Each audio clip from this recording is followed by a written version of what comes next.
Hello, Georgetta Gankars here, and I just did a video on washes, and now I want to show you how I'm going to take this painting, which is all washes, and how I'm just going to start applying really thick paint on top, and it's just going to change the look. I have my same palette as before. I have my tea white, my yellow, you could use a cad yellow or a primary yellow. I have the mixture again of my orange from my yellow and my Napple Crimson.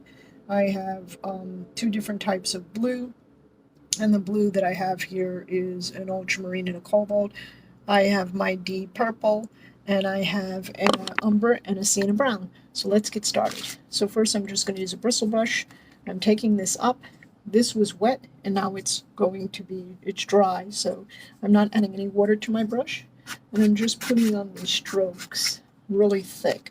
And I'll show you what it does when you dry a dry brush. You see that texture it gives you? It's automatic texture. So I'm going to drag these strokes, and in some places I'm applying a lot of pressure. In some places I'm applying hardly none whatsoever. I'm going to continue to do that until I want all the color. And you can see how drastically that changes. Let me do the same for the yellow. I'm going to drag this yellow. You can see I can blend it, or I can just leave it just like it is. And this is more of a style where you want to see the stroke. So in this situation, I'm not blending it. I want to see those brush marks. I want those brush marks to come out.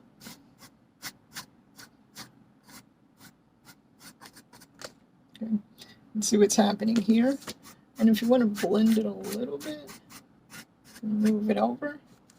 And you can layer them on top of each other. And you can use different size strokes. I'm going to put some red in here. Really going to pump up these colors. And again, I'm changing it in front of your eyes. Right? This was something that was more like a wash. And now you can see these strokes just like coming out. I'm going to do the same with the browns, with these darker browns.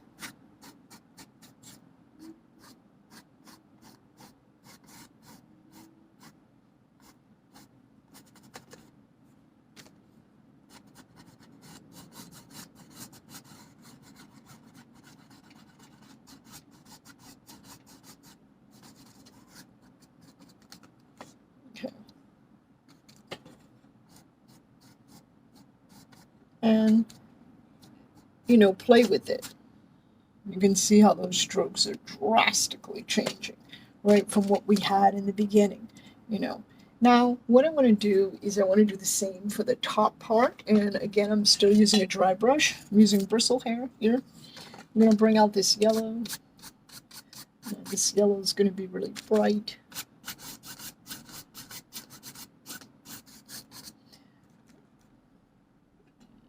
And then what I'm going to do is I'm going to bring out this blue at the top.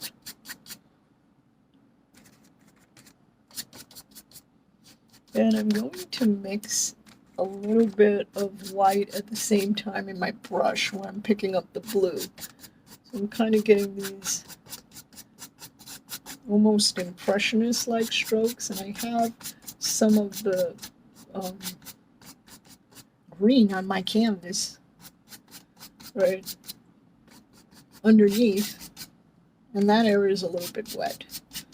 But again, I'm just feathering these. This is all dry on dry. And I'm starting, as you can see, to layer these on top of each other.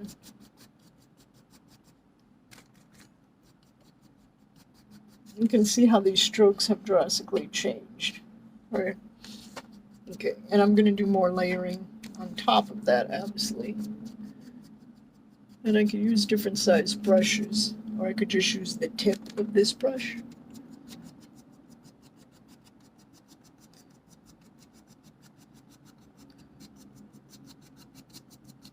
And I'm layering this color. This is not a color that I would use for the sky, right? But I'm just showing you of how you can have control over all of these colors, and you can still layer on top. And you can bring, I think I'm gonna have like a sun or something here coming through. Anyway, you can still have control, I'll show you, of all these colors, and you see how we're building up this area now. But none of these colors, they're dry and dry, but you can really see each individual color and each individual stroke, right? You're not seeing, it's not all mixing together. And we can keep doing that. We can keep bringing in different colors on top and just blending them very slightly,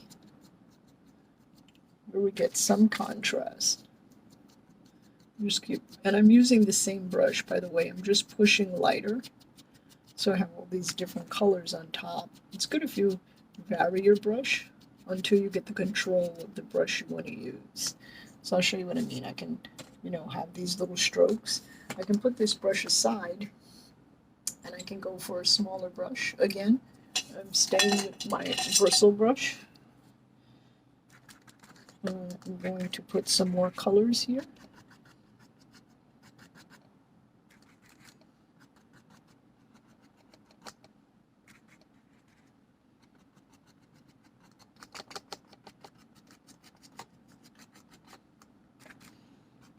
And you can just blend it the color that you want.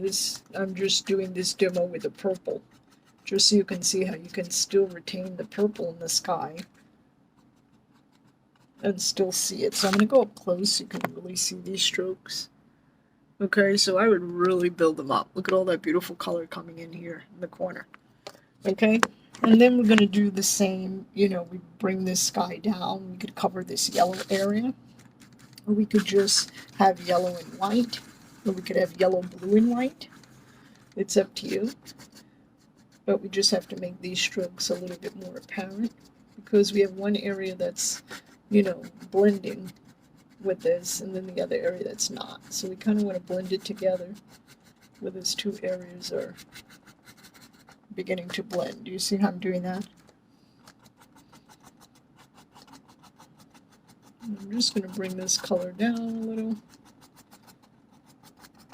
because you don't want that line there, right? You can still bring down the yellow. And it could be yellow with some blue in it. It could be yellow with green. But you have to, in other words, this area has to relate to the area above. And how are you going to do that? So you're going to bring some of the color that is above below, and then you can cover it up. So I'm bringing a little bit of this blue down into here, and I just want to keep building up this sky, maybe a little bit of the green too, and you can cover it with white if it's too strong for you or you don't like the color. Just remember to keep cleaning your brush if your brush gets muddy. My brush hasn't got muddy yet. I still have a wonderful sense of control because it's blending the way that I want to with all the colors.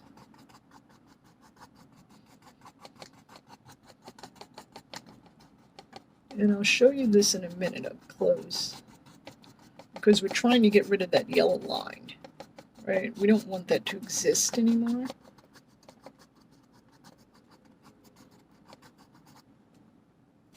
And do you see how softer the painting has become also? And look at those strokes.